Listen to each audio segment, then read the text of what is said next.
আপনারা কি জানেন এখন চলছে শ্রী শ্রী রাধা কৃষ্ণের অত্যন্ত আনন্দময়ী ঝুলনযাত্রা। বর্ষাকালের মনোরম পরিবেশে বৃন্দাবনের কুঞ্জবনে শ্রী শ্রী রাধা ও কৃষ্ণের দোলনীলা স্মরণ করে ভক্তরা এই উৎসব পালন করে। ভাবুন তো, চারদিকে সবুজের মনোরম ফুলের সৌন্দর্য, মৃদু বাতাস আর ভক্তদের কীর্তন।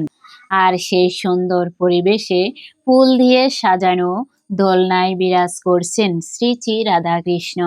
ঝুলন যাত্রা শুধু দোলনায় রাধাকৃষ্ণকে বসানোর উৎসব নয়, এটি হলো ভক্তের হৃদয়ে রাধাকৃষ্ণের প্রেম ও ভক্তিকে জাগিয়ে তোলার একটি সুন্দর সুযোগ। এই সময় ভক্তরা মন্দির সাজান, ফুল দিয়ে দোলনা সাজান, কীর্তন করেন এবং ভক্তি ভরে রাধাকৃষ্ণের সেবা করেন।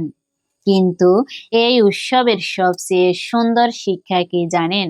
আমরা যখন রাধাকৃষ্ণকে দোলনায় ধুলাই, তখন যেন আমাদের নিজের মনটাকেও ভক্তির দোলনায় ধুলাতে পারি। আমাদের মন যেন অহংকারে নয়, হরিনামে ধুলে। আমাদের হৃদয় যেন হিংসায় নয়, প্রেমে ধুলে।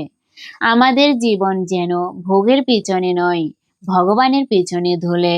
তাই এই ঝুলন যাত্রায় আসুন আমরা শুধু উৎসব উপভোগ না করে নিজেদের হৃদয়কেও শুদ্ধ করার চেষ্টা করি।